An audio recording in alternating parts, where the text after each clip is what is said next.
Today was actually a good day, actually. I woke up at 5 this morning. I'm gonna try to see if I can get some screenshots and actually throw up here in the video so that you can see the earnings that I'm making versus me just telling you. You could actually get a visual and some evidence, some proof that what I'm saying is real and accurate and not just BS. But I got up at 5:59. Well, I got up at 5 this morning. I accepted my first Lyft ride at 5:59, and it was an airport trip, kind of close by my house. It might have took like 5 minutes to get to the person, and then about another 28 or so, 25 minutes to drop them off. It was about a 30-minute trip. That took 30. Well, that I got paid $36 for. I want to say it was 36 and some change, somewhere around there. I'm gonna put whatever I did earn. I'm gonna put it up in the video for sure. So I had that, and it was pretty much consistent back-to-back rides from there till I stopped. And so that's what I like about Lyft and Uber when it's busy and when it's good, is that it's nonstop. When you have a passenger in your car and on your way to drop that person off, you get someone in the queue. And so when you got that one in the queue, then that means that you now have someone to go pick up right after you drop this person off. You know that you're not gonna have any dead miles just driving around waiting for another passenger to come. So that's what I like about Uber and Lyft for sure. I didn't do any DoorDash. I didn't do any Instacart. I didn't do any Amazon Flex today. And for those who know, I'm in Minnesota. This morning was like -8 degrees. I'm not doing Flex when it's that cold. I'm sorry, I'm just not. And I didn't need to. Like, Lyft and Uber was busy enough. I started at 6 in the morning. I was done by 9:30. I made $141 in that short period of time, and that is a good day for me.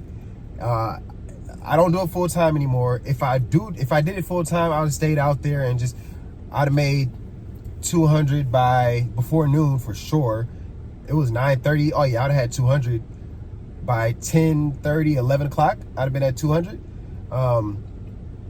And if I was doing this full time, my goal would be 300 every single day. And there's no reason that you can't make 300 a day when you're doing the gig apps. All of this obviously kind of depends on your market, because every market is different. I'm familiar with the Twin Cities, Minneapolis and St. Paul, because this is where I've been. This is the market that I've driven in since I started driving, and I started driving in 2016. So I've been doing this a long time, off and on. I was doing it full time for a few years between 2017 and 2019, and then I stopped in 2020. I didn't do any gig stuff for a long time, for a few years, and I just got started back again recently.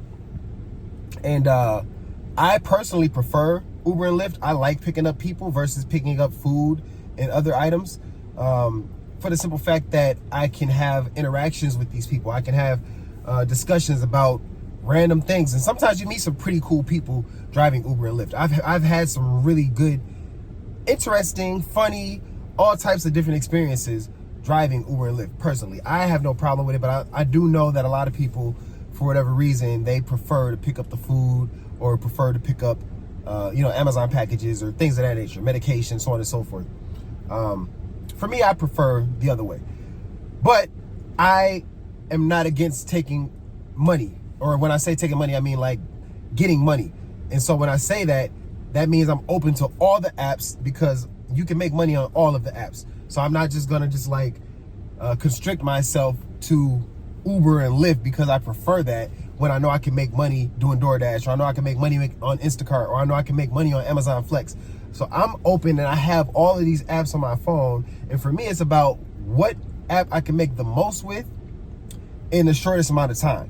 And so that, for me, is what I'm looking for when I look for what I'm accepting and what I'm not accepting. And today, it just happened to be predominantly Lyft. I only did one Uber ride, and that was the last ride I did. Other than that, everything was Lyft. And so I'm gonna show y'all my earnings for today with Lyft, and that'll pop up on the screen. My first ride was like a $30-something ride. Then I had however many rides after that. But I was online for, like I said, like 3 hours and some change maybe. And really the last 30-something minutes of it, I could have turned the Lyft app off because I really had an Uber ride, but I kept the Lyft app on just to see if I would get any requests while I had the Uber ride. Because I was out a little ways in a place called St. Michael.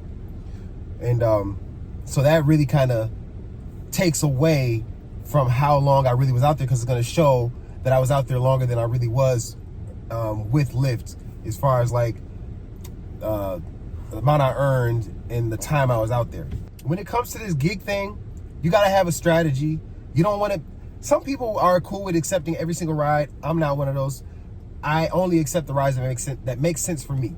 If it doesn't make sense for me, then I'm not doing it. And what makes sense for me is if I'm able to make, on average, or at least $30 an hour. If I can accept this and it looks as if I'm making $30 per hour, because based on the amount I'm earning and the amount of time it's gonna take, like that equates to $30 an hour at minimum, then I'm cool. I'll accept it. If not, I'm not taking it. And honestly, I prefer higher than that, like 40, 41, 42 or something like that. But that's not always the case. But you can always find something that's gonna look like or gonna generate you around $30 an hour at least. So anything less than that, I don't really accept. So that's that. You know, like, subscribe, do what you got to do if you enjoy what I'm speaking about, and if you enjoy this type of content. And I will see y'all in the next video. Deuces.